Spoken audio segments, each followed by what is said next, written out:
Calculus 2 এর আরও একটা গুরুত্বপূর্ণ ভিডিও নিয়ে আলোচনা করব। তো ভিডিওটা হলো চ্যাপ্টার 1 এর। তো প্রথমে দেওয়া আছে যে এফ অফ টি সমান আই টি মুড আপন টি, মুড লস আপন টি প্লাস জে টি স্কোয়ার প্লাস 1। টি সমান 0 বিন্দুতে প্রদত্ত ফাংশনের অবিচ্ছিন্নতা যাচাই করতে হবে, বিচ্ছিন্ন না অবিচ্ছিন্ন।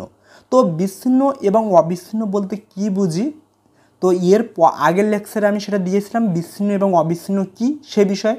তো আমরা এখানে শুধুমাত্র একটাই জিনিস বুঝি, যদি কোঅর্ডিনেট সিস্টেম হয় অবিচ্ছিন্ন বলতে এখানে কোনো মধ্যখানে কাট চিহ্ন থাকবে না, এবং কোঅর্ডিনেট সিস্টেমে বিচ্ছিন্ন বলতে এখানে একটা কাট চিহ্ন থাকবে, এবং সেক্ষেত্রে এটা মানে সরাসরি দুইটা ফাংশনের সাথে মেলে না।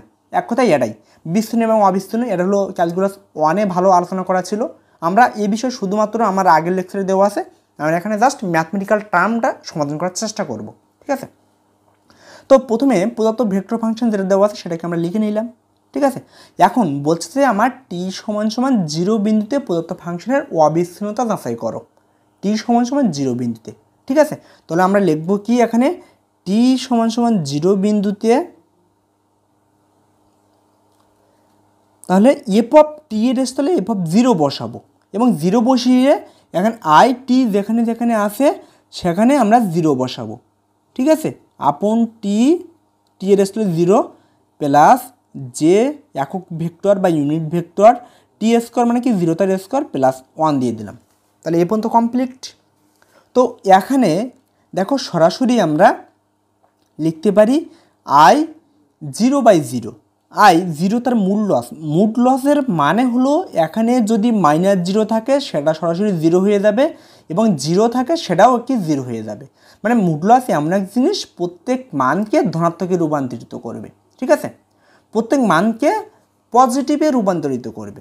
তো আমরা আই এক ইউনিট ভেক্টর 0/0 দিতে পারি, ঠিক আছে, প্লাস এখানে জের সাথে দেখো এখানে যে অপশানটা আছে যে এর সাথে দেখো আমার একটা গুণ 0 স্কোয়ার, এটা কি গুণ সম্পর্ক, প্লাস জের সাথে আবার 1 আছে, গুণ আছে, ধরো যে দুইটার সাথে গুণ করে দিলাম, এই 0-র সাথে গুণ করলে কী হয়ে যাবে 0 হয়ে যাবে। তাহলে এটা আমার লেখা পর্যন্ত নেই, শুধুমাত্র আমরা জে ইন্টু 1 গুণ করলে সেই জেই হয়, তাহলে আমরা এখানে সরাসরি জে লিখে দিলাম। তো দেখো আমি আগেই বলেছিলাম অনির্ণায়ক আকার 0/0 যদি থাকে সেটাকে আমরা বলবো অনির্ণায়ক আকার, কারণ একে ডিফিনাইট করা যায় না, একে ক্যালকুলেটরে কোনো সমাধান পাওয়া যায় না। যদি ক্যালকুলেটরে ক্লিক করা হয় 0/0 সেক্ষেত্রে কিন্তু এখানে ম্যাথ ইরো আসবে, ঠিক আছে। তো সেহেতু 0/0 যেহেতু অনির্ণায়ক আকার মানে একে ডিফিনাইট করা যায় না, সেহেতু এখানে এই মানটাকে আমরা কোনো সমাধানই করতে পারবো না, মানে অ্যাকচুয়ালি এটাকে লিখতে হবে অনির্ণায়ক, ঠিক আছে, অনির্ণায়ক আকার, তাই এর কোনো সমাধান করা যায় না। অর্থাৎ সরাসরি এখানে লিখব যা, এটা লেখার প্রয়োজনীয়তা নেই, আমরা এখান থেকে 0/0 এখানে না এখানে লিখতে পারি 0/0 যা, আমরা এটা লিখলে ভালো হবে, যা অনির্ণায়ক আকার, ঠিক আছে, যা অনির্ণায়ক আকার, অতএব প্রদত্ত ফাংশনটি বিদ্যমান নয়, অতএব আমরা লিখব প্রদত্ত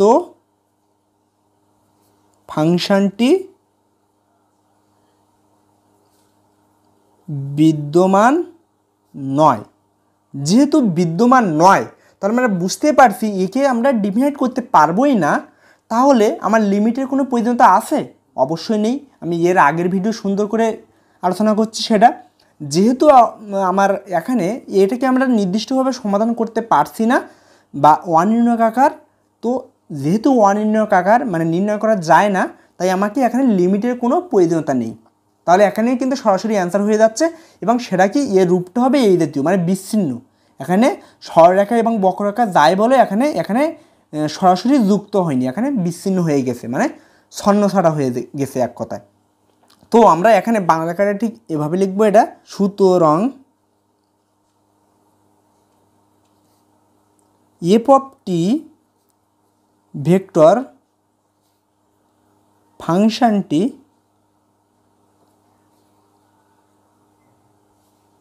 টি সমান 0 বিন্দুতে